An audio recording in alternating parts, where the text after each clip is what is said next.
ఈరోజు సాయం మంచిదే అనే కథ విందాం.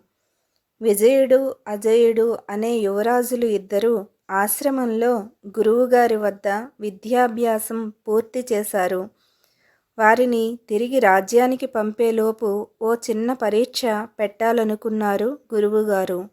ఇద్దరినీ పిలిపించి, నాయనలారా, మన ఆశ్రమానికి 70 క్రోసుల దూరంలో కొన్ని ఆటవిక జాతులు అక్కడ ఉండే గుహలలో నివసిస్తున్నారు. వారి దగ్గర అమూల్యమైన మరకతమణి ఉంది. దాన్ని ఎవరు తొందరగా తీసుకొస్తారో వారే ఈ పరీక్షలో విజేత అని చెప్పారు. దాంతో యువరాజులిద్దరూ గుహలను వెతుక్కుంటూ బయలుదేరారు. దారిలో వారికో వ్యక్తి తీవ్ర గాయాలతో కనిపించాడు. ఆగితే ఆలస్యం అయిపోతుందని అజేయుడు ముందుకు వెళ్ళిపోయాడు.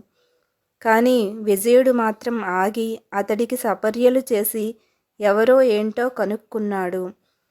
కాస్త స్థిమితపడి ఆ వ్యక్తి వెళ్ళిపోయాక విజయుడు మళ్ళీ బయలుదేరాడు.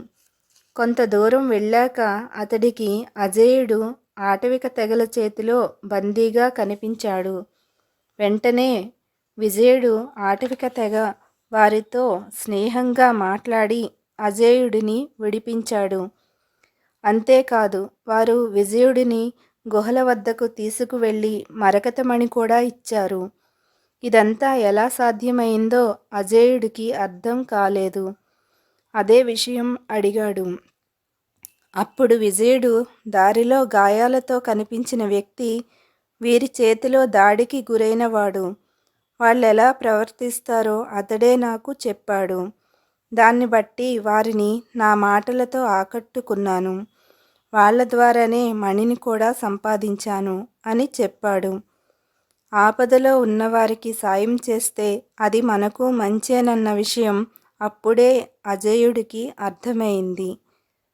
ధన్యవాదాలు.